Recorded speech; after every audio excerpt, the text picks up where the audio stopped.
Welcome to another edition of Who's Better Baseball. All-Star Game is right around the corner. The finalists have been announced.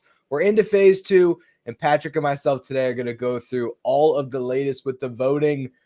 Who's the biggest snub off the top of your head? Who are you just irate about? Is there anybody that did not make the final? You said, wait, what happened there?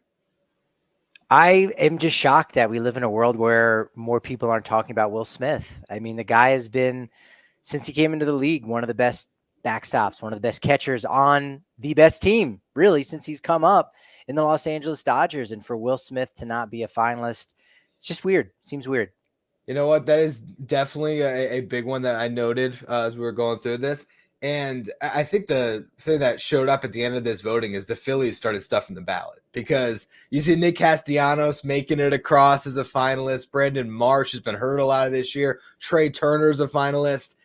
There's always a team, right? There's always a team that just gets the voter support. And it's usually the team that's maybe the best in baseball that has fans really dialed in. So no surprise that the Phillies had a bunch of guys that made it across. But, man, the injured Phillies that are finalists, it kind of clears a lot of these position battles where we sort of hope that it's not a Philly that starts in a couple of these spots.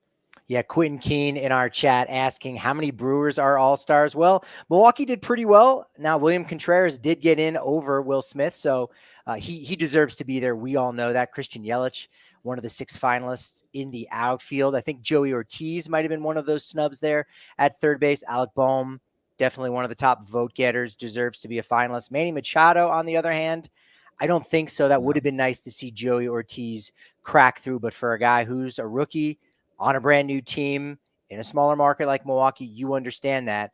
But I think that wrong will be righted when we actually get to selection day for the All-Star game when it comes to Joey Ortiz being an All-Star this summer. I think he will be too. And because we're touching on so many different National League guys, let's start in the NL and we'll go back around to the American League. And we'll open up right where we started there. Will Smith getting snubbed, the finalist at the catcher position. You got William Contreras and JT Realmuto. It makes the decision easy in my eyes, right? Contreras should be starting the All-Star game this year. Hopefully, Phillies fans don't edge that out because is Realmuto even back from his injury? I don't think he is. I guess that could open up a door for Will Smith to get in when you remove the fans in that sense. But to me, Contreras should be starting this game. Yeah, it's a similar conversation to Mookie Betts versus Trey Turner, where, yes, we know that Mookie Betts will, by the time the All-Star game rolls around, will have missed a month. But you could still make the case that he is the better player. I don't think there's really any case to be made that JT Realmuto has been better this season for a guy going into the year as one of the favorites in William Contreras. He'll be a second-time All-Star game starter, but for the first time as a catcher. So he's absolutely deserving of that honors. He is. And that allows us to move to first base, which has already been decided for us. Has Bryce it? Harper. Has Bryce it? Harper. But wait. Has it? Hold on. The starter originally has been decided for us.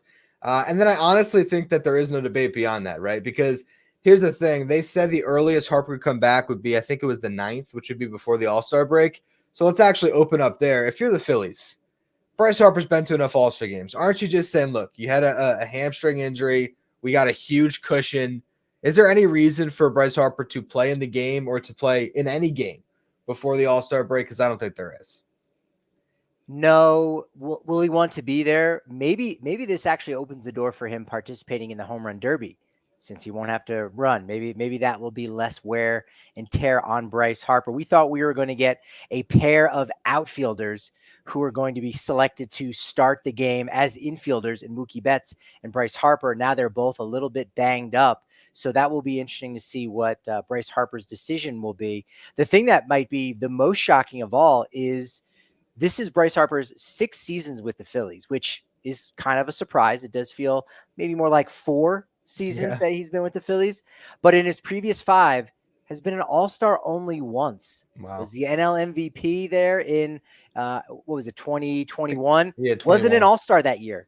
He wasn't even an All-Star. So it was a one-time All-Star. This would be his first time as a first baseman, as a first base All-Star. So I think that is interesting. So yeah, we learned on the same day that Bryce Harper was selected as the starting first baseman, as the leading vote getter in the entire National League, and also that his ability to start that game was very much in jeopardy, pulling up with the little hamstring strain on Thursday night, which nobody wants to see. No, not at all. It is kind of crazy to think that the voters haven't been there, but I guess if you think back to Phillies baseball prior to a couple years ago, maybe there just wasn't that same voter turnout that you're going to get when your team's struggling. And then since they've been good, he's been sort of hurt in both of those seasons, right? So I guess that could explain a little bit, but it is kind of crazy because you almost feel like Harper's there every year. Why wouldn't he be? So the fact that he hasn't been in that long, pretty nuts. So good that that'll be a wrong will be right there no matter what. He's going to have an all-star next to his box for 2024. Let's look here at second base here because I think actually, you know what? Let me close the book on first. If Sure. Freddie Freeman's the starter, who should be the backup? I actually think there is a conversation to be had there. Christian Walker is the leading WAR guy, most home runs, 17 home runs, 51 RBIs. Lamont Wade has the great batting average. He has a 1.9 F4 in a smaller amount of games, so you can make a case there. Maybe he's the Giants all-star. And then there's Pete Alonso, who typically gets some of these tiebreakers as a guy you want in the game for his star power, but definitely not the best season so far for Pete. One day after Bryce Harper was selected as the leading vote getter and the starting first baseman for the National League, I'm going to say that Christian Walker will be starting for the National League down in Arlington in the 2024 MLB All-Star Game. The manager of the National League is not Dave Roberts. Oh, wow. So therefore, Torey Lovullo going to give props to his boy going out. He's going to be a free agent after this year. Does this curry a little bit of favor? Bottom line is Christian Walker is one of the more underrated players in the game, certainly the most underrated first baseman in the game. And so if Torey Lovullo is making that decision, Freddie, you're great. You're fantastic. But the numbers are actually pointing to our guy, the entire right side of the infield, Arizona Diamondbacks, and rightfully so. That is a fantastic point and a brilliant segue. So I give all the props to you on that. Yeah, maybe Christian Walker will be the starter, and Ketel Marte absolutely should be the second baseman because the finalists, it's Marte and Luis Ariz, who's not really even playing second base anymore, is a first baseman for the Padres. So yeah, Marte to me is as slam dunk as any of these. He's got to be the starter. He's a fringe MVP candidate right now. He's been unbelievable this year. And Luis Ariz, he has two fan bases rooting for him. So you know what? If you can't get more votes after phase 2 than Ketel Marte in a smaller market like Phoenix, you don't deserve to start. So yeah, I think Ketel Marte will win that vote out, which I think starts up here in a couple days, goes on for a week before they make the announcement, in a little more than a week. Man, I've got All-Star Game fever. This is exciting. So with that All-Star Game fever, who do you want to be that second baseman? Because I could almost make a case. It's crazy to say it, but to not even have a backup second baseman. Like can you just have shortstops? Because there are so many shortstops you want to put in there. Also, at third base, you got Joey Ortiz, who could also play second. So are they obligated, first of all, to have two second basemen on the roster? And if so, who is that other second baseman? Yeah, that's a good question. It could be a numbers thing when we get down to it for a team that might need a representative. For the Rockies, they don't really have a second baseman right now that's in that conversation. Ryan McMahon used to play a lot of second base when Nolan Arenado was there. So the Rockies have a lot of taller second basemen in their lineage. First DJ LeMahieu, more recently, again with Ryan McMahon. So he could be that guy where he gets voted in or selected by Torey Lovullo in the National League as a third baseman, but he slides over to second base and has a little fun there. So you certainly can get creative. It's not totally out of the realm of possibilities that Luis Ariz doesn't make the All-Star game as the backup second baseman. He's really the second best candidate. So if you do need to squeeze in a player, you could do something creative like that. That's a good call, Ryan. Yeah, I think it's interesting because I look at third base and I think Alec Bohm obviously should win this vote between him and Machado. He's the better player. I don't think there's any debate about that. We'll see what happens. Maybe Mania's got a lot of support, but assuming that Bohm's going to get in as the Philly, beyond that, I think the debate was between him or Joey Ortiz is most deserving. So Ortiz should be an all-star, but like you mentioned, McMahon should be the representative for the Rockies potentially. So that's where you have to juggle it. And I think it then leads us to shortstop as well, because the question is, I ask you as a Rockies guy, who deserves it? If it's only going to be one, McMahon or Ezequiel Tovar? That's really close. That's somewhat of a heated debate. One of the few heated debates centered around the Rockies right now. I think some of the conversation, of course, is, what players they will trade or who they should trade. Ryan McMahon being in that conversation. But man, that's a tough choice. You're really putting me on the spot for that, because I was really hoping for the next week to kind of make up my mind. I do really lean towards Ezekiel Tovar, but Ryan McMahon has been there every single year. He's always been in that conversation. The last 3 years running, has been a finalist for the Gold Glove Award at third base, has been the player that the organization has wanted to step up and be that next guy. And I think he's fallen a little bit short. And while his numbers aren't overwhelming right now, they definitely are the best on this team. And he's very much helped keep them afloat. You go back to the home opener, a walk-off grand slam, only the third in franchise history, along with Ryan Spilborghs and Charlie Blackmon. So you know what? I'm very much okay with Tovar maybe having to wait one more year. Maybe he does get in. Maybe he does sneak in as the final shortstop. But if there can only be one for the Rockies, I think Ryan McMahon is more than deserving this year. Last year, you look at the American League, there was like 9 outfielders. So they really can change up the parameters. Shortstop this year, we had an amazing article that just went up looking at the candidates who could replace Mookie Betts. And obviously, there is a chance now in phase 2 of the voting with Trey Turner being healthy and Phillies fans showing out the way they have, then maybe Trey Turner gets voted in and that's a moot point. But let's assume that Betts still gets the nod. And I would actually encourage, if you are a fan of another NL All-Star potential shortstop, like both of our teams, the Mets and the Rockies, you should be voting for Betts. So Turner maybe gets put off to the side because Trey Turner has missed about half the season. Now, granted, last I checked, he's hitting like 340. So if he ends up being an all-star, it's not a horrible representation of the best in the league, but I like to see the guys that have been doing it for their team day in and day out in the first half, particularly for good teams, get rewarded. So that leads us to shortstop, where you have Elly De La Cruz, Francisco Lindor, Willy Adames, CJ Abrams, and Ezekiel Tovar. That's 5 shortstops that you can make an argument for that could be worthy of being in the All-Star game or even starting in the All-Star game. Let's begin with starting in the All-Star game. Who do you have, Patrick? Well, I'm going to have to play a little bit of chess here and go with the thing that you've posited. Mookie Betts wins the voting. Yeah. And then Torey Lovullo has to pick a shortstop. And the guy that's probably the best candidate as far as who we feel the most confident, or at least who I feel the most confident in being an all-star, you can make a case for any 6 of those guys. Read that article over on justbaseball.com.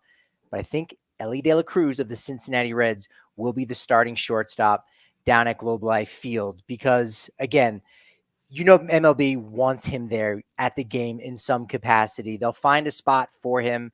I think Francisco Lindor is probably right up there with him. Same thing as Willy Adames. But could one of those guys end up getting snubbed? Could one of them still end up going if there's an injury of some sort outside of Betts? Sure. But the one guy I think we know that's going to be there this summer is going to be Elly De La Cruz. And for that reason, I think he's going to end up starting the game. I think so as well. We did our polling for our staff on who should start in the All-Star game. I voted Elly De La Cruz because I look at the American League side of it, and you want a shortstop that can get close to matching. Now, Gunnar Henderson and Bobby Witt are clearly the best 2 shortstops in baseball this year. That's a battle we'll get to coming down the line here in a second. We go to the American League side. But I think Elly De La Cruz is the one young shortstop that you could put on the other side of that building and say, oh, yeah, that is the next wave. And I feel like Major League Baseball should capitalize on that. To make the case for Francisco Lindor, if you go and you throw away the first 2 weeks of the season, there has not been a better shortstop in baseball. And if the Mets stay hot leading into the All-Star break and they are maybe sitting in that playoff position, Francisco Lindor, if you had to ask me who's going to finish the season as the most valuable shortstop, I would say it's Francisco Lindor. And last year, he got snubbed. They put in Geraldo Perdomo, and Lindor had better stats. And by the end of the year, who was the best shortstop in the National League? It was Lindor. So while I believe Lindor deserves it, I think Elly De La Cruz will start. Look, I got to defend my guy, Jerry P. Who was the shortstop in the World Series for the National League? Not Frankie Lindor, not Mr. Smile. It was Jerry P. Geraldo Perdomo. So you know what? That's a little bit of love for all the Diamondbacks folks that I do support down there in the Valley. But you're right. Yeah, I think any number of those guys, and even still, even if the Mets fall off just a little bit here in the next coming weeks, I think that very much in the month before the All-Star game, which we are in that period right now, one of the biggest stories is the Mets, is Grimace, and is Francisco Lindor, as you said, that closed door meeting with players only that really helped turn their season around. We don't know what's going to happen over the course of the next month heading into the trade deadline, but the Mets are very much relevant right now. They're very much in that wild card hunt, and Francisco Lindor is a big part of that. There's also numbers there to support it too. So all of those things put together, throw it in a bowl, mix it up. That makes a delicious dish that says, yeah, Francisco Lindor, he's an all-star. I hope he is, because the Mets might only get one representative. I don't know if they'll get multiple. I think we're going to talk about Nimmo in a second here as a potential guy. And then Luis Severino has a fringe of a case, but I don't think that he necessarily should be in the All-Star game. So Lindor, to me, from watching this team every day, is the best player. And it's crazy that he has not been an All-Star in a Mets uniform, despite having 2 6-win seasons. So it's almost like your Bryce Harper thing. And who knows, maybe the Mets are the Phillies 3 years from now. And it's like, oh, wow, Lindor's only been an All-Star that one time. But to me, I think he should get the nod. And beyond that, I think Willy Adames deserves it as well. I think there should be at least 3, if not 4 shortstops, if Turner gets in, that make it. But also there's the case for Tovar that we've kind of mentioned. And then there's CJ Abrams, which leads me into the outfield. I actually want to talk about the starters next. Who's the all-star for the Nationals? Is it Jesse Winker or is it CJ Abrams? Or is it a pitcher? or pitcher, yes. Oh gosh, Kyle Finnegan. Maybe that's good. Maybe you can get a couple of advertisements in between pitches. The guy who was on the mound for the first and only ever clock off, for anyone that doesn't follow Nationals and Rockies baseball. Yeah, Rockies won a game on a pitch clock violation because of Kyle Finnegan, their closer, who in the last 2 years has 16 pitch clock violations, tied with Craig Kimbrell for most in all of MLB. So doesn't pitch that much, right? He's only pitching 1 inning at a time every other day or so, and yet has the most in all of baseball. So he could be a candidate with his, sub-2 ERA. There's a chance of that. But again, if you're talking about some of the most exciting players in baseball, and if you're asking Dave Martinez, who do you think should go to the All-Star game, you'd have to tend to think that he's going to go with his young shortstop and CJ Abrams. Jesse Winker might not be around, very long before the July 30 trade deadline. Same thing with a Kyle Finnegan, right? So if you want to avoid that kind of complication of having an all-star and then immediately turning around and trading them, which I think some teams have an issue with doing. I know the Rockies did last year with Elias Diaz, who unfortunately for them, what's unfortunate is they got painted into a corner. Now they sort of couldn't trade the NL MVP, the All-Star Game MVP, despite him having the most trade value in their entire roster. So the Nationals maybe want to avoid that with Winker and Finnegan. So you got to find a way to get someone like CJ Abrams in there, which is probably how someone like Ezekiel Tovar gets squeezed out. You know what? What they should do is they should have CJ Abrams be the backup second baseman for the All-Star game. And then when he goes back to the Nationals, they should just keep him there, because he has not played the best shortstop. I think maybe he should move over to second base. I don't know. But Abrams, look, if you're trying to say who is the marketable face of the Nationals that has played up to an all-star level, I think it's him. I honestly think that Jesse Winker, based on if you want to put together the best roster for the National League, I almost think sliding Winker in there makes a little more sense, because if you have to carry 5 or 6 outfielders, there's not a ton of outfielders in the National League. Another article we just had that went up today, changing of the guard in the National League. We've talked about on this show too. Soto, moving leagues, Mookie Betts coming into the infield, being hurt, Acuna getting hurt. A lot of these outfielders have cleared out. Jurickson Profar has kept it up through the All-Star break, which is amazing. So he's going to get voted in. He deserves it. Unbelievable year. Christian Yelich seems to be an all-star starter. Fernando Tatis maybe was going to get voted in. Maybe he still does. He's not going to play in that game. He's hurt. So you look at maybe Teoscar Hernandez is the fill-in as the starter for the NL. Is that's sort of what you think the starting outfield is going to be? Is it going to be Profar, Yelich, and Teoscar? For sure. I think Profar, despite, leading the National League outfielders in votes, I think he might have even been had the third most amount of votes in the entire National League. I think there's a chance maybe, again, this is part of the new system that MLB has for the All-Star Game, where they throw out all of those votes from phase 1 and phase 2.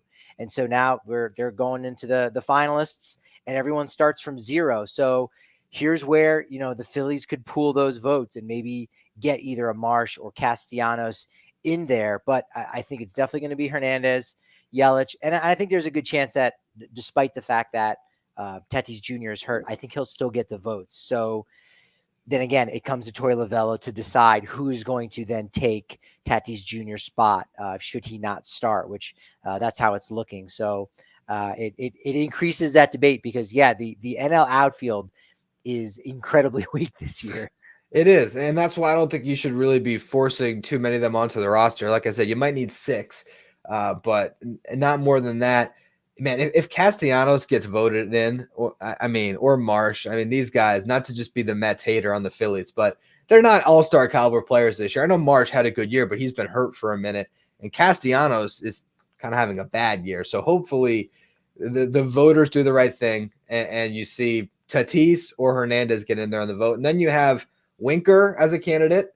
Jazz Chisholm, I think, unless it's Tanner Scott, Jazz Chisholm is the Marlins all-star, but it could just be Tanner Scott, in which case I'd make the argument that the reserve should be Jesse Winker, Brandon Nimmo, and Elliot Ramos, who slowed down a little bit, but I think he deserves to be an all-star for the Giants with the way he's produced throughout this season so far. Do you think Bryce Harper, despite the hamstring injury, is looking at the NL outfielders and looking who the final 6 finalists are, saying, I know I just got selected at first base, but can I play right field? Can I do that? And you know what? I'm actually going to place a phone call to the Dodgers and say, Shohei, come on, just throw a mitt on. You can play left field, and we'll just have Profar in center. Let's make this interesting. The NL needs us. This is what NL players do, Shohei. I know you're used to the American League, but this is what we do in the National League. Pete Rose ran over Ray Fosse and totally ruined his career during an All-Star game. So the National League is a different form of baseball. Harper right, Ohtani left, Profar in center field. Who says no besides everyone? Who says no? Probably all of the coaching and training staff for the Dodgers and the Phillies that don't care about the Midsummer Classic and want those guys healthy come October. I actually think the more interesting thing is if in September the Dodgers say, guess what? Shohei Ohtani's been throwing and we're going to stick him in right field, because imagine how much I still envision this world where Ohtani gives up pitching and he becomes like the greatest defensive right fielder we've ever seen. Because I just imagine the highlights that we would see with him showcasing that arm out there. That could make the Dodgers so scary. And that's a topic for another Who's Better. We'll save that for what? End of August, early September, when we get the news that he's clear to throw. Speaking of Ohtani, we have a whole MVP conversation that we're going to have with him later. So we'll save the DH. That's open and shut. He's the guy, and maybe Ozuna will be the guy on the bench for the National League. But let's move to. They might need Ozuna to play outfield, because I'm racking my brain. I'm racking my brain going, who else can play the outfield? Thinking of all these infielders, and I'm like, literally no one can go to the outfield. Marcell Ozuna, you might need him out there. AJ Preller might just tell us, listen, just carry all the shortstops and throw some of them in the outfield. They've done it before. It works. You might as well. We'll just see CJ Abrams at left. What's the big deal? It's the outfield is weak this year in the National League, to say the least. Let's look at the American League side. We got catcher. We talked about this on this show a bunch throughout the season. Adley Rutschman or Salvador Perez. To me, though, the cream has sort of risen to the top. Adley Rutschman, a full win better in F4. He's got more home runs, more RBIs. And he also has the fan voting pretty much on lock. So Adley's going to start. Salvador is going to be back up. Pretty much all we got to talk about there. Yeah, Perez over the last month definitely has taken a dip in offensive numbers, whereas, as you put it, Adley Rutschman, a lot creamier. He has risen to the top. He will definitely be starting. Now, that's who I had. Remember, I tried to thread the needle in the conversation with Royals and Orioles guys. We'll get to the other one in a second, but I did have Adley starting as the catcher. So I'm going to have at least one W there. You're going to have one, but when it comes to the shortstop, let's just jump around to it since you mentioned it. The topic that we said will pay the bills on this show for the next decade, as you pointed out a couple months ago, Bobby Witt Jr., Gunnar Henderson. Gunnar Henderson doesn't just look like the best shortstop of baseball. He looks to be on a short list of guys to be the best player in all of baseball. What he is doing is unbelievable. And in my opinion, he deserves to start over Witt, even if you think Bobby Witt's going to be better long-term. This year, to me, Gunnar Henderson is the best shortstop in baseball. It was a fun conversation for about a month, maybe even 6 weeks. But you're right. Gunnar Henderson is head and shoulders the best shortstop in all of baseball right now. We can very easily say that, on pace for 50 home runs, something we haven't seen very much. We don't really get to see that. We know Aaron Judge has done it most recently, but for Gunnar Henderson to do that at 22 years old, to do it as a shortstop on top of that, is so incredibly impressive. And so in a way, the question doesn't become who starts the All-Star game for the American League at shortstop, because we know it's Gunnar Henderson. The Gunnar Henderson question is he going to take part in the home run derby? That's the one that I want to know. Yeah. Oh man, we got to do that coming up here. I guess they slowly release those names, right? It's like, oh, Gunnar signed up, and so we'll probably get some of it trickling in, but that might be a fun topic to tackle next week. Who should play in the home run derby? Who do we want to see? And yeah, there'd be a few names that you'd put over Gunnar Henderson.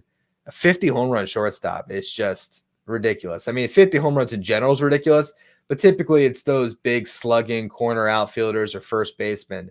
For a shortstop to do it and then still be doing it with the glove, it's awesome. And as much as you can make a case for, I don't know, Anthony Volpe or another shortstop, part of me wants to see these are the best two. Let Gunnar play half the game. Let Witt play the other half the game. Everybody get out of the way, because these guys are the best shortstops that need to be on the field for this game.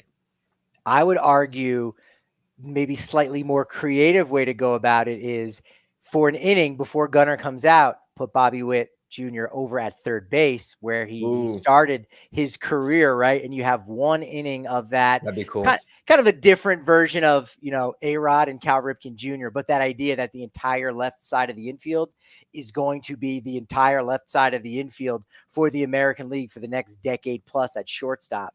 That would be obviously incredibly fun. And to your point with Gunnar Henderson, 50 home runs, only one player has ever done it. He did it twice. And we also know that he used performance-enhancing drugs. So Gunnar Henderson could very well be the first real player at shortstop to hit 50 home runs. Alex Rodriguez, asterisk. A little asterisk there for sure. And it's almost a previewing of the next WBC. I would not be surprised at all if we see Gunnar and Witt playing together. Get excited for that, whatever year that comes up, 2027 or whenever our next classic is. Since you mentioned third base, we'll jump there. Jordan Westburg is a finalist and deserves to make this team. Has been unbelievable. I think Jose Ramirez deserves to start, though, because not only has he been his typical great self, he is leading the charge on one of the best stories in baseball, which is the Cleveland Guardians, one of the first teams to 50 wins this year. Yeah, I love Jordan Westburg getting the second most amount of votes for any third baseman in the American League. I think that's kind of one of the best stories that has come out of this, because, yes, we see that the Orioles fans are supporting their guys. Not every Oriole player, they didn't totally stuff the ballot box, but I think it also shows that other fans in baseball are doing their homework. They're doing their diligence and looking at the numbers and saying, you know what? We like Jordan Westburg a little bit better than someone like Rafael Devers. Westburg does have 6 more RBI as of the recording on Friday, 3 less home runs, a couple more triples, more doubles than Devers. And so, like, if you're looking at those numbers and you like batting average more, he's ahead by about 25 or so points. You like that the average baseball fan is also supporting someone like a Jordan Westburg doing it in his first full season, lost his rookie eligibility last year. But for another one of those young Orioles players getting that recognition and not having the same name recognition as the Jackson Holidays and the Gunnar Hendersons and Adley Rutschmans, for Jordan Westburg to be a finalist here is, I think, a really great sign.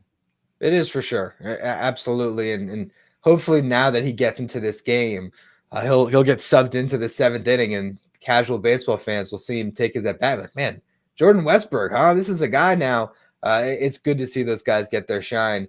Speaking of the Orioles, Ryan Mountcastle at first base. Little surprised there that he has done so well in the voting. And I just want to acknowledge that Josh Naylor has been absolutely snubbed. We had an article, I think we're still in the works for us, but there's an article about the Guardians and their pitching that we have coming out soon. As I was editing, I thought our writer had made a mistake because he said Josh Naylor is at 20 home runs. And then I looked it up, and Josh Naylor is at 20 home runs. I feel like he should be the starter at first base, but didn't really get the fan support. Imagine he gets in, but it's between Mountcastle or Vladdy. And I really don't know who deserves it, but I think Vladdy might ultimately win the popularity contest when it's all said and done. What do you think? Yeah, I think it will end up being him again, just because the numbers clearly favor him right now over Ryan Mountcastle. Maybe not overwhelmingly. They both have 11 homers, and Mountcastle 40 RBI, 42 RBI for Vladimir Guerrero. But he's come on really strong recently. Yeah. You know, getting some good press in a way for cutting his hair. And I think he homered on Thursday night, and his swing just looked identical to his dad's. He always had that swing. It was the same swing we've been seeing out of him. But I think because of the long hair just wasn't there, maybe clouding that image, whatever it was, he just looked so much more like his father. So that's going to be the one guy that Toronto fans and all of Canada can really get behind and support. And I think, yeah, you know what, Vladimir Guerrero Jr., he deserves the starting spot this year. Yeah, But I agree. Josh Naylor, total snub. What's going on with that? He's so exciting. I mean, he lights it up. He's legitimately, I mean, again, I know Jose Ramirez is probably their MVP, but I mean, it's 1A, 1B. Josh Naylor deserves a lot of credit for what's going on in Cleveland. You know, maybe this is, we got to be taking notes on the future Who's Better topics. So hopefully we got that pad out somewhere. The most underrated trio in baseball, is it Josh Naylor, Jose Ramirez, and Steven Kwan? Because they are driving that lineup, and it's pretty impressive. And I can do transitions myself. That brings us to the outfield. We'll talk about Altuve and Simeon. They're both going to get in. I mean, let's just leave it at that. Let's look at this outfield. So you got Soto. He's going to be in. Kyle Tucker, hurt. We'll see if he's even ready to go by the All-Star. Aaron Judge, guaranteed to be in, top vote getter. Who's the third outfielder? Is it Steven Kwan? Because I'd make the argument, a guy that's hitting 370 right now on a really good team, he might deserve it, but I don't know. You might like Anthony Santander. Maybe it is Tucker who gets in the vote and he's able to play right then. But where are your thoughts on this outfield in the American League? Yeah, this is so unique because Judge already has that spot locked up. So now you're only voting for 2 outfielders on that list of 4. And I think all 4 of the fan bases could really show out and represent for their guy. And you say, all right, Anthony Santander, yeah, you know, he's probably 4th on the list. But again, Orioles fans are very voracious. We've been saying all year how Kyle Tucker has been that guy that solidified Houston's lineup and has helped get them back in that hunt. So I think he does deserve that. Juan Soto, again, in that MVP conversation. For me, it's Soto and Tucker. But, you know, the more Steven Kwan, you know, is sticking around 400, or at least threatening to bat 400, and the more people are starting to talk about and say, hey, why aren't more people talking about it? I think that's going to get more eyes. That could allow him to get more votes and get an immediate, you know, check off in the virtual ballot box. But I'd probably have to go with the chalk, the guys that we've pretty much said probably since the 3rd week in April. Judge, who's already there, Juan Soto, and Kyle Tucker. Yeah, I think so. As long as Tucker is, I mean, I think Tucker hopefully should win the voting. And then as long as I think he got hit in the shin or something, or he fell off his shin, so he's been out for a little bit. If he's good to go, he should be in there. Kwan should be a reserve. Other guys to look at for the reserves, Riley Green, maybe to be the Tigers All-Star, although they also might have, well, they will have Skubal for sure. Probably Jack Flaherty as well. So maybe you don't need Green to get in there, but 15 home runs for him. He's got 2.4 F4. He might be a guy that gets in there. And Jarren Duran deserves to be an All-Star for sure. I think there might be a question, do both him and Rafi Devers get it? But Duran, to me, if there's one, I think he should be the Red Sox All-Star. Yeah, I think I would agree with that. Again, Devers is that guy on that Hall of Fame path, still has a way to go, but he's obviously in that conversation. He's done enough in the early part of his career. But you're right. You have to think, you know, would Red Sox fans be that much more excited and overjoyed? And I think even Duran may have finished 6th or 7th. So, had Judge not gotten the most votes in the American League, he would have been a finalist, Jarren Duran. So it does seem like Boston may have showed up for him a little bit more. The new kid on the block, the guy with all the triples, all the stolen bases, playing some exciting center field, and really providing some hope for Boston in this, somewhat transitional year. They're still in the hunt. They're still figuring out what they're going to do, playing incredibly well behind a really great pitching staff. But Jarren Duran is that guy they know they're going to have, and it's probably a little bit more reliable than some of those young pitchers, because as we know, pitchers do get hurt. You can't have enough of them. But if you have a great cornerstone center fielder like Jarren Duran, you got to jump on that train immediately. And Red Sox fans absolutely are doing that. Yeah, they should. I mean, he's exciting to watch. 20 stolen bases already. That's a guy that I want to see on the big stage getting that shine, because there's probably a lot of casual baseball fans that still don't know his story, as the Red Sox are a little bit less out front and center as they've been in years past. So Duran maybe gets buried a little bit. This is a guy that has played at an all-star level and deserves that nod. Lastly, DH in the American League, Yordan Alvarez, or an Oriole. I guess I should have, in the beginning of the show, give the Orioles fans their due as well, because just like the Phillies fans, one of the best teams in the league, their fan base showed up big time. Ryan O'Hearn being a finalist with Yordan, but I think Yordan deserves to be the All-Star Game starter at DH, and pretty much deserves to be every year that he's healthy, because he's just the best. Now that Ohtani is cleared, the best DH in the American League. I'm not sure if one of us drafted him or not in the first-time starters draft. We kind of forgot about that. I think it was afterwards we had that conversation going, oh, yeah, that's right. Like, he's this perennial all-star that just hadn't started because of Shohei Ohtani. And so, I'm laughing about, I'm just thinking back to how embarrassed I was during that draft that I forgot Mookie Betts existed. I knew he was going to get hurt, Patrick. I knew it. And that is why I had Ellie De La Cruz. It all worked out for me, didn't it? Because that could may get a dub. I thought about that earlier, and I was like, oh, we're off the topic, but I would love to bring that back. You may end up getting a victory on that one. That's insane. And hey, I kind of misspoke because about the Orioles fans, stuff in the ballot box, because they did. For me, I just kind of have looked past some of them because at third base, Jose Ramirez is going to win. Yeah. So Jordan Westbrook being a finalist is like, well, that I don't know that counts exactly, because he wasn't first and he's not going to win it in the finalist round. Same thing with Anthony Santander. I kind of disregarded that, but you get Ryan Mountcastle and Ryan O'Hearn in there. Anyone named Ryan, if you play for Baltimore, fans are going to vote for you. That's a fact. Yeah. Got to love the Ryans. All right, so I think that wraps all of our different positions for the All-Star voting here. We're going to find out pretty soon who is going to make this team in the Midsummer Classic. It's unbelievable.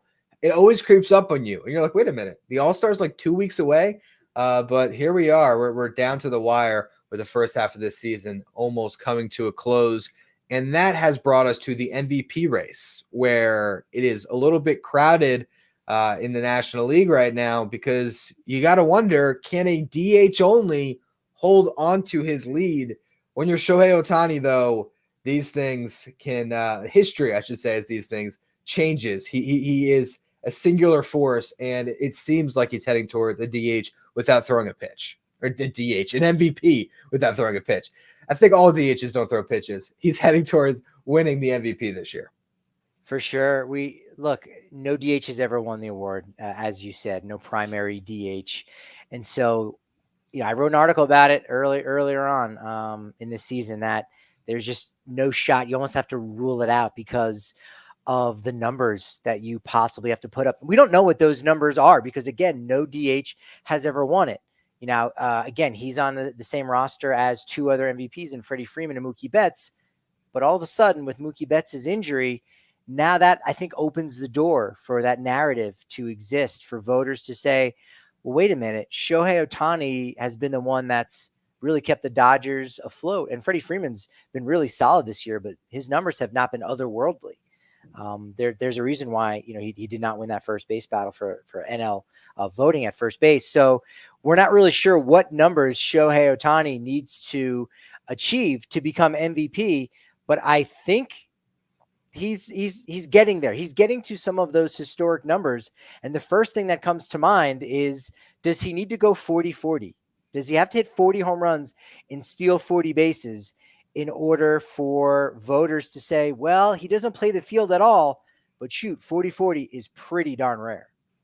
I think he needs a total of 80 between home runs and stolen bases. If he's 50-30, I mean, how many guys are going 50-30?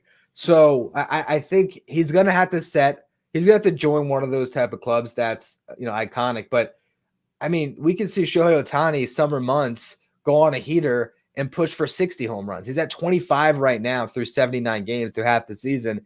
There's no telling what he can do on that side of it. He's at 16 stolen bases. I don't know if he will, push it to 40 because there has to be that desire to steal the bases.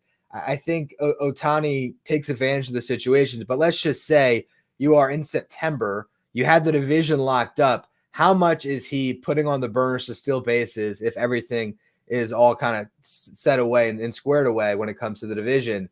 Home runs, he's going to keep swinging the bat. So I think it's a combination of the two where let's see him get to 30, and then how far can he push the envelope with the home runs? I almost feel like we need to see 50 to do it. I think that might be the number because he's on pace for it. Yeah, I don't think any player has ever done 50 homers, 30 stolen bases.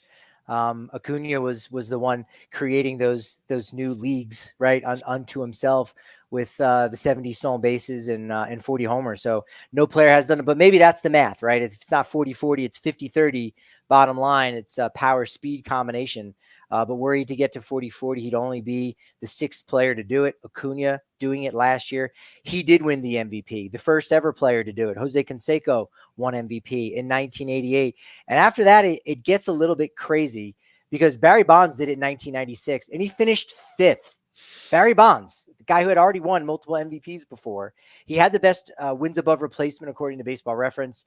Granted, in 96, we weren't really using that stat. In fact, I don't even know that was necessarily a public thing at that point. 2 years later, Alex Rodriguez did it. He was ninth in the American League in MVP voting. Also had the best WAR, Alex Rodriguez, in 98. And then when Alfonso Soriano did it, no one really cared because he did with the Washington Nationals in 2006. He was sixth in NL MVP voting. So it's not a lock. 40-40 is not a lock by any means, but something that is a lock for Ohtani to win MVP as a DH would be winning the Triple Crown. Is that something that Ohtani needs to do to secure the NL MVP in 2024, Ryan? I think it almost just all falls into just these different boxes that he can check. It's almost, if he does these things, will he be unanimous? Because I could see Shohei Ohtani winning the Triple Crown, hitting 50 home runs, stealing 30 bases, leading the league in WAR because he's doing that right now despite not playing a position and getting dinged for that. And who knows, as we were talking about before, what if he does pick up right field in September and voters have some highlights of him gunning out runners at the plate at the end of the season? I'm trying to speak this into existence because I want to see it. I want to see this guy do as much as he can. But to me, yeah, I think the Triple Crown would make it an open and shut case. If he's the Triple Crown winner, if he's leading the league in home runs, RBIs, batting average, the season that he would have put together, and also the competition around him, that's the other thing about this MVP race right now. Who is it if it's not Ohtani? Because Bryce Harper, what was the other guy we were looking at? Well, now he's missing a little bit of time. I don't know how much that's going to impact his total numbers, but it does put him on pause. So I think it's still Harper is the other guy, but I just don't know if it's not Ohtani, who is it? I don't think Jurickson Profar is winning an MVP this year. So I think that's the other thing where I feel like the sea has cleared a little bit to allow him to get there, but he's got to keep pushing the envelope. Triple Crown, 50 home runs. These are the things that are going to be at the top of his resume when it's all said and done this year. Yeah, I think that definitely favors him. The fact that there's not another also ran that's involved in this because of those injuries, as you said, to Harper and Mookie Betts. Ellie De La Cruz, according to Fangraph's version of WAR, is third. And again, the Reds, if they're not able to get to 500 by the end of the season, then that seems hard to do to give him that award over someone like Ohtani. Ketel Marte, Francisco Lindor are 5 and 6 right now in the National League. So again, if he even gets close enough to some of these and there's just nobody else that's really, taking the mantle from him, then it will almost be by default. And you can say, well, he almost went 40-40, or he almost went 50-30, or he almost won the Triple Crown. But if he were to win the Triple Crown, I think there's no doubt about it. Even if Harper's there playing, Gold Glove caliber for first base, I think Shohei Ohtani will definitely, maybe not unanimously, there'll probably be one voter out there that votes for Harper, but I very much could see Ohtani winning the MVP this year with a healthy and really great Bryce Harper for majority of the season. If he wins the Triple Crown, we haven't seen it done since Miguel Cabrera in 2012, and we've not seen it in the National League since 1937. Joe Ducky Medwick of the St. Louis Cardinals. That was 87 years ago. If the voters were enamored with Aaron Judge breaking an American League home run record, as they were in 2022, when they gave him the MVP over Ohtani, then you would have to think that they are going to be enamored with an 87-year-old league record, like no one having won the Triple Crown. I think that could really bode well for him. He's currently first in batting average, hitting 322. He's ahead of Profar at 316 and Luis Arias at 310. Home runs, we know he's number one, 25, ahead of Ozuna's 21 and Harper's 20. RBI is where he's going to need a little bit of support, but he's not very far behind Alec Boehm, who has 65. Ohtani is third with 61 RBI. So he's there in that conversation. And that can more than make up from him not getting to 40 stolen bases, not even getting to 30 stolen bases if he can win the Triple Crown. I think the only thing that's keeping him from it is just a really good narrative. So if Bryce Harper can edge him out for the batting title, he's 19 points behind right now. I don't think he's going to get him in home runs. I don't think he's going to get him in RBIs. But let's just say Harper hits 40 home runs and he drives in 100 and he ends up beating him out for the batting title at the end. And you're looking up and maybe the Dodgers, they're going to make it, but maybe the Phillies have a 15-game lead in the National. Or like maybe the Phillies are just far and away. It's got to be something crazy where you just build that team narrative around Bryce Harper, and that gives the voters the edge. But to me, I'd be very surprised if Shohei Ohtani does not win it. And the other candidates beyond Bryce Harper, I mean, you could say maybe Ketel Marte if the Diamondbacks went crazy. Maybe Francisco Lindor if the Mets went crazy. Like there's some guys where you could say, okay, team narrative, can it push them? William Contreras. I just can't see anyone matching the statistics that Ohtani is definitely going to put up outside of a Bryce Harper, who's at least close enough in all the departments right now. No, I think you're right. And, if you're trying to think outside the box, you go, well, maybe this is one of those years for a pitcher to win the MVP award. But, Ranger Suarez being at the top of the pile, or even Chris Sale, who they're both have 3 wins above replacement, according to Fangraphs. I don't know what Ranger Suarez would need to do in order to get that award. Harper would have to be gone for a significant amount of time, but even still, it has to be a very much a historical type season in order for a pitcher to win the MVP. So I don't really see anybody kind of coming out of the blue to win this other than Ohtani. You're right. I think he has to be the favorite right now. Another future who's better topic. We really got to make sure we write all these down because I'm spinning some gold today. Who's better? Who's the best player in baseball this year? And let's even make it who's the best hitter? Ohtani or Judge? That's something that I want to dive into because as I was watching Aaron Judge play against the New York Mets during this Subway Series, I'm like, I don't know if there's anyone better in baseball than him, but then you remember there's still Shohei Ohtani. So that's something we got to revisit. Which of those two guys is the best hitter in baseball? Because each of them has a strong case for it. And speaking of the Yankees, they got swept by my Mets. Can we talk about this Mets team? I waited almost 50 minutes on the show today to talk about them. So let's dive into it. I posed a question to you that I'm sure made you surprised. So I want to get your take as someone that's not in the Mets vortex. Can the Mets catch the Braves and host a playoff series? They're 5 games back, or at least they were when I pitched you this idea. Could you see a world with this Mets team keeps it going and becomes the top wildcard team? No, I don't. Now, look, they're taking the world by storm, and I do mean the world. They very much are doing that right now. They've got a lot of momentum, helping them out, but the National League is just cluttered with teams that have similar records to the Mets right now. They don't have the same momentum, obviously, as New York, but the Mets are still sitting 1 game back of the final wild card spot. So they've got, a lot to make up, 4.5 games. And Atlanta, it really is about Atlanta. It's just as much about the Mets continuing to surge and playing their best version of baseball as it is Atlanta taking a step back. And they already took a big step back, obviously, with the loss of Ronald Acuna Jr. This time about a month ago. And they've really sustained things just a little bit after a 5-game losing streak from June 7th to 12th. They've been 9-5 since then, and they've just been playing a lot better. The offense has gotten on track. Over the previous 30 days, they were 21st in MLB and OPS.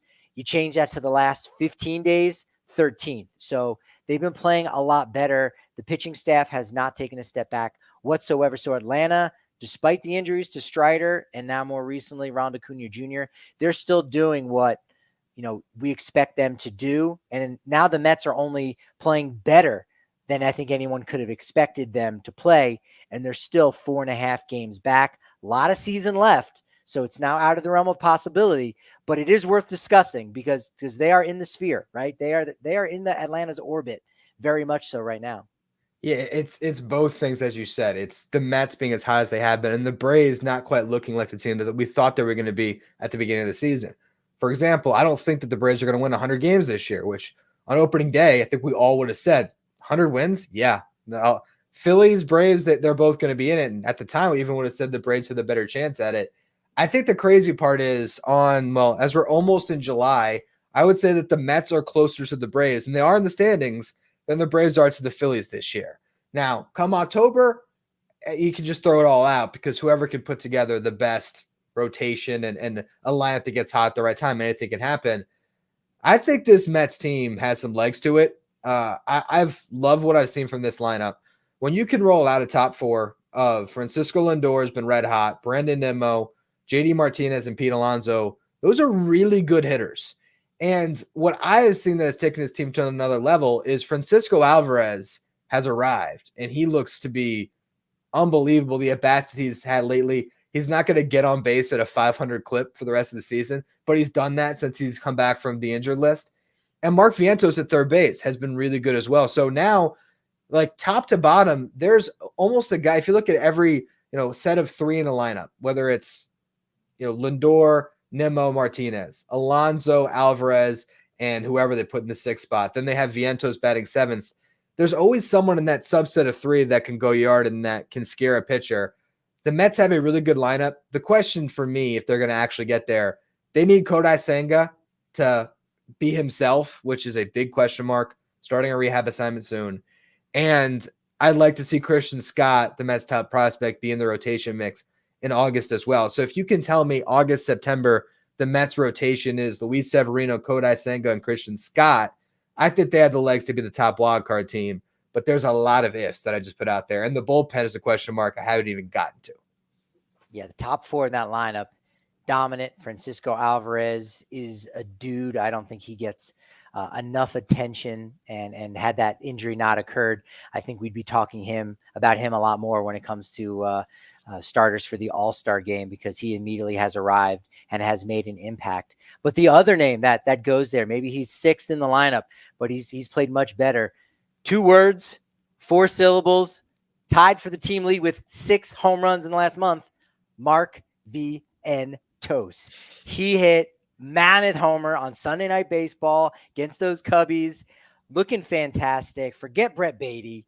We're talking about Mark Vientos right now, a guy who's finally been given this opportunity, and he's taken advantage of it. And sometimes that's the way that things go for young players in larger markets, is you just kind of have to do it. And you're not really going to get the same chance as other smaller markets where, they're relying on you to be that guy.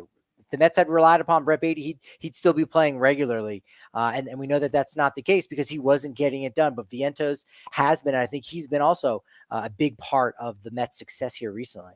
He has been. They were in a position where Brett Beatty showed so much defensively and really made you believe that there was a chance he could be your starting third baseman. And so for a team that everyone has described being in a bridge year, which I think is not an accurate representation of what they wanted to do this year. I think when they signed JD Martinez, the goal was, we're going to try to win. Otherwise, Vientos would have been the DH from opening day. They made the move. They went to Vientos. And the thing about what he has done is not only has he done it with the bat, which has been evident. I mean, he's one of their top guys in OPS. He might be, I haven't checked lately, but he has been that good defensively. Big time game is against the Yankees. He's making diving plays, one hop throw to first. I mean, he's a different guy at third base. This is a guy that is a prospect. I always said he's got 40 home run potential when he gets to the big leagues, but where's he going to play? I thought first base DH.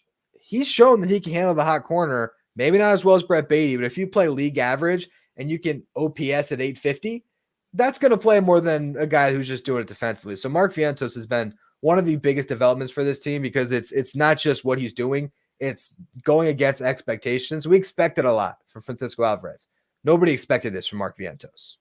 Steve Cohen in the chat saying, Ryan, great idea. We'll shift Vientos over to first base and he will plug up the loss of Pete Alonso. So owner of the New York Mets, very much in favor of this narrative that you are creating. I think that definitely makes a lot of sense. I've talked about that on the show for sure. This idea of what happens. I did a podcast where I was breaking down why it would make sense or the case for just bringing back JD Martinez and saying goodbye to Pete Alonso and letting Vientos slide to first, Beatty go to third.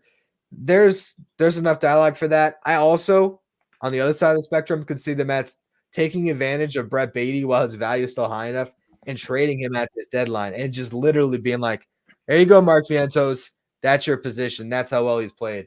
But we will see. That's for Locked On Mets. That's for Locked On Mets. I got something for you. What did you say? Oh yeah, it was a bridge year, right? How about it being somewhat of a portal year? Because when you get on a bridge, you know where you're going to end up on the other side. But right, there's this gap that you're trying to get over and get through.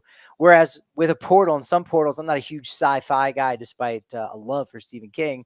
You kind of go into the portal, and where are you going to end up when you get on the other side? Are you trading at the deadline and really looking towards 25, 26 and beyond and really trying to build something? Or are you going to come out on the other end where you're going after it because you're relevant? Because what happened in the portal was you got hot. This purple alien came down from outer space trying to sell some hamburgers, and all of a sudden you started winning ball games. That's what can happen in the portal. That's why we play these games. And now all of a sudden, Mets very much relevant in the hunt for the wild card. Portal year, trademark. I honestly think that you might be onto something here. And what makes the Mets so interesting is I don't see David Stearns cashing in the chips for rentals this year. I think if the Mets do trade a Brett Beatty, a Luis Angel Acuna, if they trade some of these prospects, Beatty no longer a prospect, but still a valued young player, they're going to be looking at guys that have some control here. So could the Mets all of a sudden enter the fray on the Luis Robert trade discussions? I wouldn't throw it outside of the realm of possibility that if the Mets are enough in the race that they'll push the chips in, and they're going to push the chips in for control. I don't see them shopping heavily in the rental market. I still think this is a team that looks at 25 and 26 as when they can be really good, because that's where some of their young pitching, like a Brandon Sproat and Christian Scott, will be fully part of that fold in the rotation. But I could see them pushing some of the chips in. And what I don't know if you saw some of the videos that circulated when the Mets had the rain delay, game 2 of the Subway Series against the Yankees, but it was mayhem in that ballpark. Beer vendors clearly still open during what was, I don't know, like an hour rain delay. And just the scenes in that ballpark, that's what Steve Cohen wants. He wants to see Grimace chugging beers to a crowd of admiring fans while it's pouring down rain. This is what you sign up for as a fan, for a great experience of a summer. The Mets are delivering on that, and I don't think that they have an owner that's going to hesitate to capitalize on that if they're in position. That's why this month is so important to the Mets. They got to be atop that race to push the chips in, but I think portal year, they might be. I think during that rain delay and during that game in general, there were multiple grimaces. Grimeye, I'm not sure the plural. They're all over between the costumes, between there's guys who they pull up their shirt or they're shirtless and they have Grimace painted on their stomach. It's a sensation all to itself. They had the Empire State Building in purple for Grimace, and Grimace, McDonald's is advertising for the Mets. They have Grimace standing outside the Empire State Building on their Twitter account, like plugging Mets stuff right now. So it's taken on a life of its own when it comes to this whole Grimace thing. Are we sure that Grimace isn't just Frank the Tank with purple body paint on? because has anyone made that connection? Let's go ahead and get a little video editing and just drop that down in here a little bit. What did I want to say about the Mets going on? Oh, you posited this idea of getting Luis Robert, and do you want to give up those prospects? Well, what if you took on Yohan Moncada's contract? Now it's 1 year right now, but second half of the season, $12.5 million. Drop in the bucket, right? You're spending $12.5 million to save one of those prospects you paid for last year. You could also maybe bring in an Andrew Benintendi. That might muck up the works. You'd rather not for roughly $17 million for, I think, maybe 3 more years. Moncada might be that better one. You might even get a 3-team deal where, again, you take on some money and bring in another player that maybe even just designate for assignment right away. You can utilize that money to both acquire prospects and also hold on to your own if you pay down, another team's second half payroll. That's a creative way to get that done. Yeah, the Mets could always use that to their advantage. I honestly see Jeff McNeil as a sneaky trade chip at the deadline, because if the Mets eat down his contract, let's just say they decide we're going to move on from Jeff McNeil at second base. We believe in Acuna to be our second baseman in the second half or whatever it is. Jose Iglesias with the song of the summer is going to be their starter with "Oh My God." OMG. OMG. They can trade Jeff McNeil, and you'd say, man, who would want Jeff McNeil? Has been terrible this season. Let's just say the Royals is one team that I pointed out. There was the Mariners, one of these teams that maybe needs a body. If the Mets are going to eat enough money that you turn Jeff McNeil into a $7 million for the next 2 years to be a utility player, he becomes kind of attractive. So there's ways where the Mets can be very creative if they choose to be with their resources. That's what makes them a very interesting team at the deadline, because I feel like what's going to make them less interesting is if they're at 500, where they're just caught in between.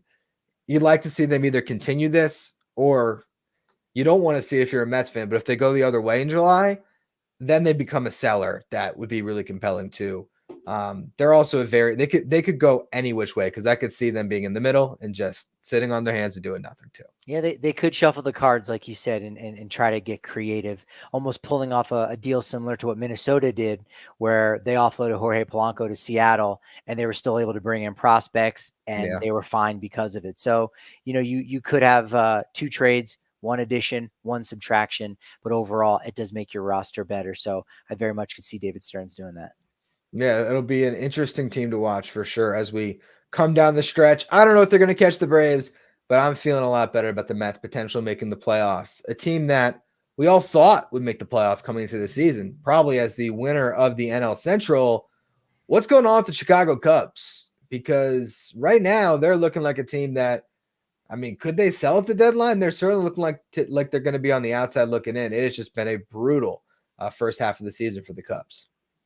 It has not been good. We thought that the White Sox were going to be the only last place team in Chicago. As it turns out, there are 2 right now. So the Cubs really just disappointing for a team with a payroll over 230 million, 233, 234, depending on the source you look at.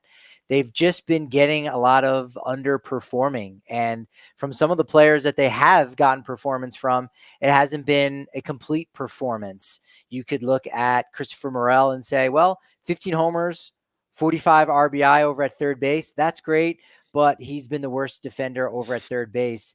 -9, outs above average. Shota Imanaga, man, he's been amazing. First 9 starts as a big leaguer here in America, 0.84 ERA in his last 6. Since then, 3 were quality starts, but the other 3 not great in his last 6. 6.98 ERA. So even when they've had ups from some players, they've been followed by some downs, and they just haven't been putting it together for a roster of dudes that you say, yeah, no, this is probably the best team on paper in the NL Central.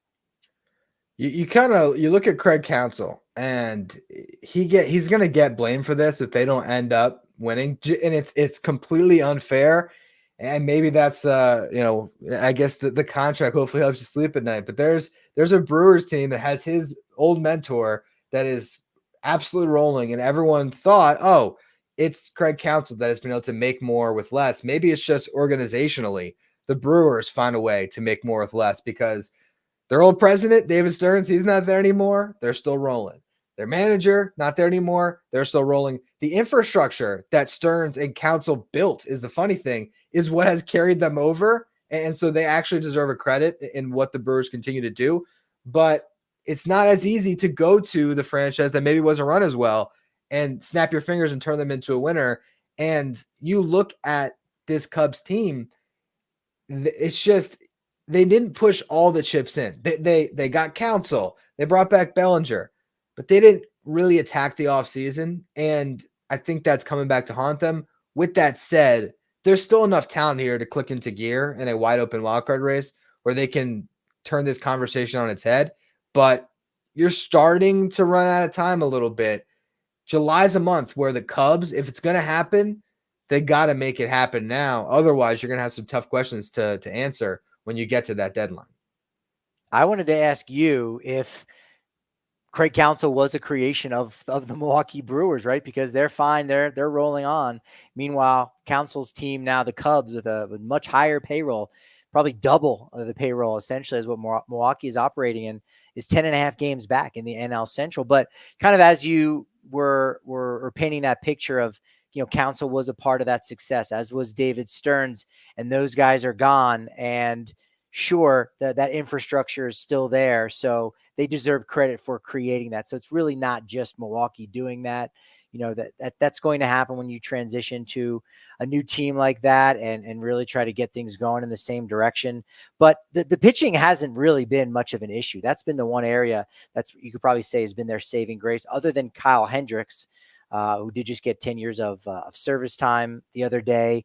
Pretty much everyone in their rotation right now has an ERA under 3.6. So that's been really, really positive for them. Ian Happ's been okay, 10 homers, 42 RBI. Cody Bellinger, okay. The defense, I think, has been one of the areas where they probably could step up, and were that to be better, could find themselves, on winning more games, especially when you look at the outfield of Bellinger, Suzuki, and Ian Happ, all three guys making over $20 million, -7 outs above average. So they're just not picking the ball out there, right? They're not going out and getting it. But Michael Busch, you'd have to give him credit as probably being their best and most solid player, not by a ton, but for a player that was, again, kind of as you put it, they weren't aggressive. They kind of sat back and waited for things to come to them. The Imanaga deals worked out all right. The trade with the Dodgers so far has worked out all right, with Michael Busch playing well. But again, they didn't go out and get those stud players that really you need to do when you're in a market like that and you have an opportunity. They did bring back Cody Bellinger. Got to give them credit for that. But I think there are a lot of Cubs fans saying, like, yeah, you know what? It looked okay by the end, but how it was done didn't really work out. I think San Francisco Giants are probably saying the same thing. Hey, it kind of worked out in the end. We got all these guys and we got them at a decent price, but it just hasn't been working out. I know for them, injuries has been part of that equation, but even before those injuries, it just haven't been, gelling there. The chemistry just wasn't there exactly. And so could that be the issue in Chicago? Very well. It could be, and there is a world, because I think what's funny is, they need to get better defense from their outfielders, and then their infielders up the middle, who are great defensively, need to start hitting. Like, they need Dansby Swanson and Nico Horner to turn it on a little bit. They need Christopher Morel it's like you get one or the other with this team. Either they hit and they don't defend, or they defend, they don't hit. The other big thing that we can't ignore, though, is their bullpen's just been terrible. And they have a really bad record in one-run games. Sometimes that can be easy to fix. Maybe you call up the prospect that throws really hard, and all of a sudden you find a diamond in the rough that can be a late inning guy for you. Hector Neris, maybe he pitches a little bit better and regresses back to his career norms, some positive regression. But that's something they got to figure out. They're almost a team where maybe you trade for Tanner Scott at the deadline to just give you a better relief option, and that alone gets you there. Maybe they're the crazy team that really is aggressive and goes after Mason Miller. I don't know. But to me, I think their bullpen is the big thing. And to be able to address that via trade, the guys that are there currently have to step up enough that they can convince the front office, hey, I know the first 79 games we weren't what we were expected to be, but guess what? we're in this mix. Let's get a couple arms. Let's go, because they aren't that far off if a couple of things start to turn their way. Yeah, very true. I mean, there are guys in the bullpen that are doing a good job, right? If you have an under 4 ERA, you've had more success, I think, than failure. So Luke Little, Drew Smiley, Adbert Alzolay, like all those guys, Yancy Almonte under 4, but then you've got guys with ERAs at 5 and above. That's really been struggling, and so that's going to take you out of those 1-run games because you need depth. You need every guy in that bullpen. So that's definitely been that one area where they could use that boost, and maybe they do go that route that we just talked about before at the Mets, where you have to get creative with some of your trades. And look, they're not going to blow it up if they're out of contention, because they've got so many long-term deals with these guys. They are Cubs, right? They're going to stay with the Cubbies, going forward here. But maybe you can get creative just a little bit, figure something out, add, subtract simultaneously in 2 different deals, and maybe that mixes things up just a little bit. That keeps you into it. Now, they don't have the same track record as a team like the Houston Astros, who we've talked about since the beginning of the season with the Astros' really rough start, that at least I felt, and I think you did to a degree as well, this idea that, well, they're a veteran staff and it's just going to look different than in the past, that they're going to have to grind it out, and they might not lock up that playoff spot for them until late in the year, but they're not going to be cashing those chips in. I think the same could be very true for the Cubs, right? Like, I think with a bad 3 weeks going forward for a team like the Mets, that they're going to sell an average 3 weeks for the Cubs. Well, they maybe have the same record then at that point as the Mets. The Cubs are going to be selling a lot less than the Mets because of where they're at in their window, what they're looking to do in 2025. And maybe they can stick around and maybe go on a historic run like the 2007 Rockies, who seemed like they were totally out of it, and they win 21 games in 22 contests. So crazy things like that can happen when you have overall a really good team on paper, and the Cubs still have that. They're just not playing like that. The funny thing about this NL wildcard race is 2 weeks can mean everything for any of these teams, especially leading up to the deadline. But 2 hot weeks, and I mean, you've seen with the Mets, it's been closer to a month, but you can go, the Mets went from 11 under to 500, and they're now right in the thick of the race.